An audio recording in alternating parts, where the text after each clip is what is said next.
Supports. They're the backbone of every team composition. Without them, a team is almost destined to fail. Without a healer, every bit of damage is permanent. Without an engineer, no place is truly safe from a killer. Without a protector, a chase can be cut short in seconds. They might not be as flashy as a Shaletsky stun or clutch guest parry, but they're just as vital as they are. So why the fuck does nobody play them?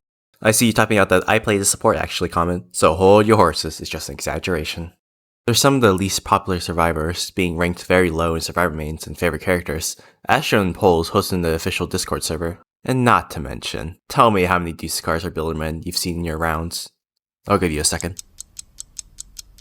Not as much as a Shaletsky or Guess, I'll tell you that. But why is that? They're arguably one of the strongest survivor groups in game at the moment. It's because their board is full! Well, not entirely, but it's part of the reason why they're unpopular, from my understanding at least. It just mainly comes down to survivability and active participation. Let me explain. Out of the 4 current supporting characters in-game, only one has a direct tool that helps them chase immediately. The remaining 3 need prep time to utilize their tools before a chase occurs. This, in turn, can lead to relatively easy kills for the killer, since if the survivor is alone or just unprepared, they're essentially dead, since by themselves it leaves them almost defenseless. This, combined with the fact that supports are on top priority for killers to take out first, leads to a lot of frustration of dying over and over and over again. This leaves most people with a bad taste in their mouth, feeling hopeless and frustrated, feeling they couldn't do anything because their team was too busy digging up their butt to do anything. And since most people play in solo queue, they often opt to use more self-sustained survivors such as Shaletsky or Noob simply because they don't have to rely as much on their team to stay alive. Which is understandable, because nobody wants to be sitting in the lobby watching their team win while you die a miserable death. Secondly, supports are kinda boring. What I mean by that is that usually survivors fall into 2 types of playstyles, active and passive. Active is what you usually think of when you talk about sentinels. Go up to the killer, stun them a bit, get chased around, that kind of stuff. Passive was what you usually think of when you talk about supports like Builderman or Taff. They preemptively make supporting moves out of the limelight, creating safe havens with Builderman's buildings and Taff's traps, or beaming the killer and shielding fellow survivors with Duskar. These are insane effects that can actively win games if you utilize their maximum potential, but they're not as flashy as a Sentinel stun or as active as a noob being chased.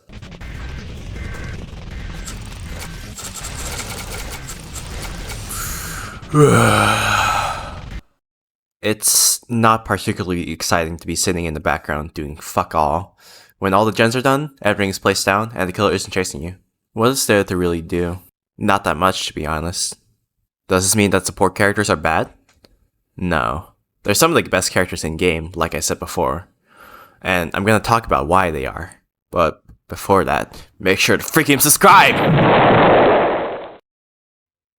Dispenser going up.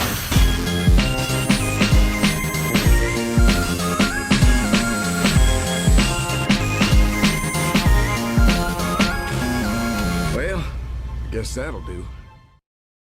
Builderman, the tried and true engineer of the cast, being able to place sentries that inflict slowness too on the killer infinitely until the killer either destroys it or gets out of the range. The best placements to put down sentries are in open areas or looping paths, allowing for way longer chases. These little things can single-handedly help win games, forcing the killer to get rid of the sentry or else risk too much time wasted, not to mention how he can basically rebuild anytime he wants. Suck on this, you furry little weirdos!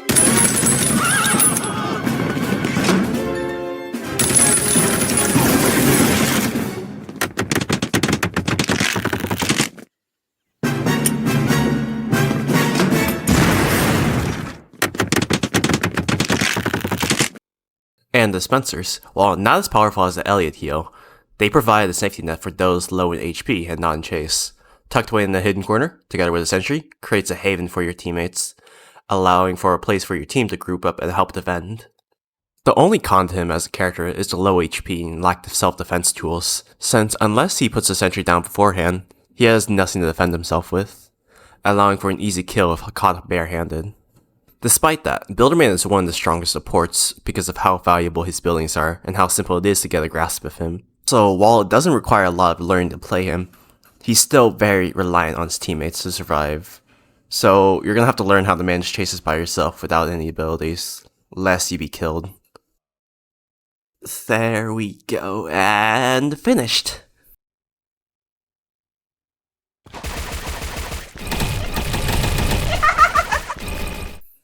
Though why'd I even bother?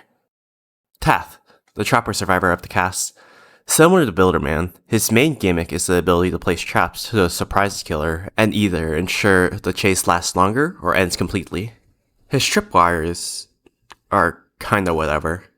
They're not particularly hard to spot and see coming, and when triggered, it applies slowness 2 for 4 seconds and or reveals the killer for 8 seconds to everyone. There's a max limit of 3 and gradually becomes more transparent, with a lifespan of approximately 1.5 minutes. It's not the craziest thing in the world, but it gets the job done, just adding salt to the wound in a chase where the killer isn't winning that much. But the real eye catcher is Mr. Subspace Trip Mine over here. With the Subspace Submine, when it exploded, inflicts both Subspace 3 and Helpless for 5 seconds, which is pretty insane. That's pretty much an entire 5 seconds for the survivor being chased to either get out of there entirely or extend the chase even longer. And at that time of recording, Tath is the only character in-game to not suffer a stacking debuff. So that pretty much means you can blast away with your friends. And to best utilize this, you shouldn't group all the traps together in one confined space, since the killer will be able to disarm all the traps once inflicted with the effects, so the overall effect duration would be way less than if you were to spread it out. What you should do instead is place the mines at different places around the intended safe area, allowing for multiple points in which the killer has to waste a bunch of time disarming. Tath synergizes well with survivors such as Builderman or Guest, since with Builderman, it reinforces more protection within that safe area, and with Guest, the Guest can bait an attack with the mine in order to land a block. Not to mention, Tath is the only support character with a base HP of 100, allowing for longer survivability. While not as strong as the Builderman building, these mines are no joke and can actively help win chases and redirect the killer somewhere else. And even with cons similar to Builderman, he's still a very strong support nonetheless. Sorry, I couldn't think of a bit for him. Duskar is undoubtedly one of the most un-beginner-friendly survivors, mostly due to how somewhat difficult it is to use the active abilities. Though, if utilized to their maximum potential, they can honestly be put as one of the best supports. Plasma Beam is a very powerful support tool, applying speed 1 with 20 HP overheal to a survivor, or slowness 2 for a killer, or both if you manage to hit both with one beam. A lot of the trickiness is mostly due to aiming, since using it requires a bit of wind-up before shooting, but overall a very simple and a pretty strong support tool that takes a bit to get used to. Spawn protection though, that's the big thing that dissuades most people, I think. Well, aside from the having low HP, no immediate tools to help in chase, and being a high priority target, but enough of that. Spawn protection is simple enough. You press Q while hovering your cursor over a survivor to cast Resistance 5 up to 3.5 seconds, while reducing Duskar speed by 25%. A lot of the difficulty comes down to the bit awkwardness it is to use. When it comes down to using it, it requires you to have some situational awareness about when to use it. Should I protect them here and now before the killer gets to them? Am I in the safe distance to protect them? Is the killer going to keep chasing them? That kind of thing Duskar needs to ask before spinning out that shield. But also sometimes, even when you use spawn protection wisely, your teammates just chooses to run to you like you're the one with the shield. But that's just bad teammates. But sometimes, it also breaks. It's kind of finicky. I can't be the only one who thinks this. It just breaks despite my having my cursor on the survivor. I think this is also part of the reason why Duskar is not beginner friendly. But once the hurdles are passed, Duskar turns to a mighty support that can essentially swat off killers with Plasma Beam, and extend chases way longer with spawn protection, making him an S tier support. But that pretty much ends it here off for now. While not being the most active participants in game, the supporting cast has a wide variety of usage and can honestly be a bit of fun to help the team with synergizing with Tath, beaming with Duskar, or building around with Builderman. If you'd like to, make sure to comment below with your thoughts, and make sure to join my Discord server to keep up with new content. And with that, I'll see you guys next time.